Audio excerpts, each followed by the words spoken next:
ए भोले बाबा, ए भोले बाबा, ठीक है। हमारा मित्र बिजली भाई है। खोला हो खोला, आँख खोला ले देखिए हमारे कवि जी है, ए भोले बाबा, इन्होंने ये सॉन्ग लिखा है।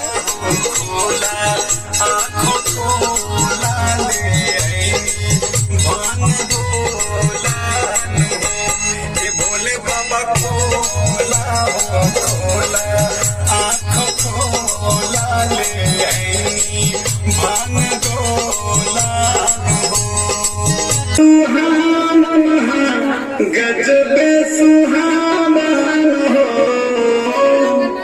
ए भोले बाबा, ए भोले बाबा, ए की माने जाई, की माने जाई, मान जाई बाबा मोर भोला मेरे भांग गोला, की माने जाई, मान जाई बाबा मोर भोला मेरे भांग गोला, ए भोले बाबा खोला हो खोला,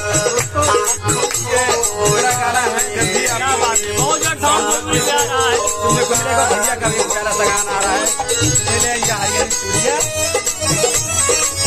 गाना अच्छा है, आप लोग सुनिए, प्यारा सी बात बनाइए।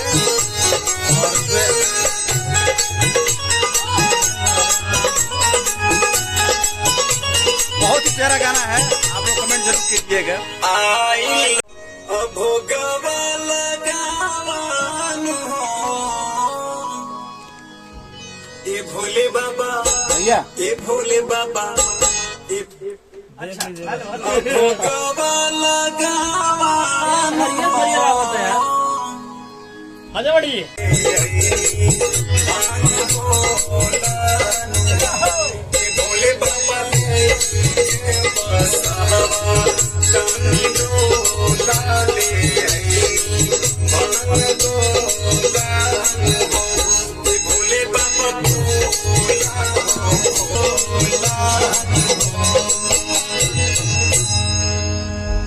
क्या बात है जी काज मिश्रा जी। सभी दोस्तों को जना गाना जल्द ही साउंड पे आपको लोगों को सुनने को मिलेगा।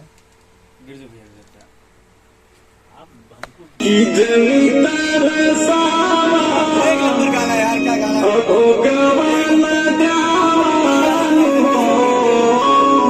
ए भोले बाबा, ए भोले बाबा, ए भोले बाबा खोला हो, ए भोले बाबा